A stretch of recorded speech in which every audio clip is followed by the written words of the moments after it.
întotdeauna cântarea Crucea, altă și cântarea lui Sora Gerta a fost referitor la cruce, la jertfa Domnului nostru Iisus Hristos. Și m-am gândit de multe ori că nimic este mai tare decât aici compozitor. Dar ascultând poezia aceea putea din cruce, chiar la sfârșit, acolo, are o strofă extraordinar de frumoasă, că creștinul ajunge acolo și putea să o asta e. Și nu mai ajunge să fie pod, pentru că s-o tăia din ea. Dar m-am gândit întotdeauna că trec peste noi tot felul de probleme, tot felul de încercări. Și Domnul nostru Iisus Hristos, cred că s-o mai amintit în dimineața asta aici, la ora de rugăciune. Domnul nostru Iisus Hristos a spus, în lume veți avea voi necazuri, voi nu veți fi scutiți de necazuri. Să nu vă imaginați că cine își va lua crucea va fi scutit de necazuri. Dar îndrăzniți că ce eu am biruit lumea și am stat ce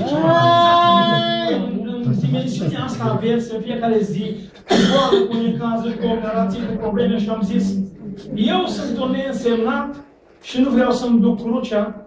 Și Domnul nostru Iisus Hristos a fost silit să-și ducă crucea și și-a dus crucea până la capăt. Până la capăt și-a dus crucea pentru noi. Pentru păcători și El a murit pentru noi. Pentru ca noi, așa cum spunea omul lui Dumnezeu Isaia, noi să avem viață prin El, prin rănile Lui, noi să avem tămăduiri de plină, slăvit să fie Dumnezeu. Și atunci am zis în gândul meu, mă, ar fi foarte bine dacă eu aș mai gândi altfel, să nu mai tai din cruce, ci să-mi duc crucea până la capăt. Căci Dumnezeu este Cel care ne dă biruința, slăvit să fie numele Lui. Amin. De-ai luat pe umeri crucea și-ai pornit pe drum cu ea. Du-o, frate, cu răbdare și din cruce nu tăia. Du-o, frate, cu răbdare și din cruce nu tăia. De-ai luat pe umeri crucea și-ai pornit pe drum spinos.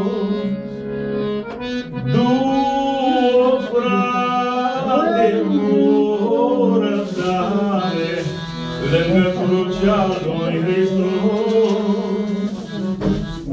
Du-o, frate, cu răbdare lângă crucea lui Hristos. Nu căuta să legi o cruce cum îți place sau cum vrei, căci cu aceasta pierzi pe Domnul și locul veșnic din cer. Căci cu aceasta pierzi pe Domnul și locul veșnic din cer.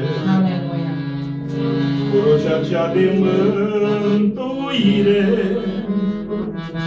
este doar a suferi.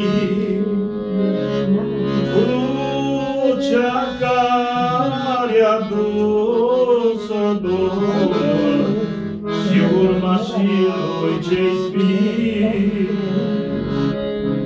Crucea care a dus-o Domnul și urmașii Lui cei sfii. Amin. Amin. Dacă mai vrea cineva să trecem spre slava Domnului, are întâietate. Dacă nu mai sunt cântări, Domnul să ne binecuvântează. Îl vom ruga pe Domnul ca Domnul să vorbească, Domnul să mântuiască pe fratele Simeon și Domnul să ne Amin.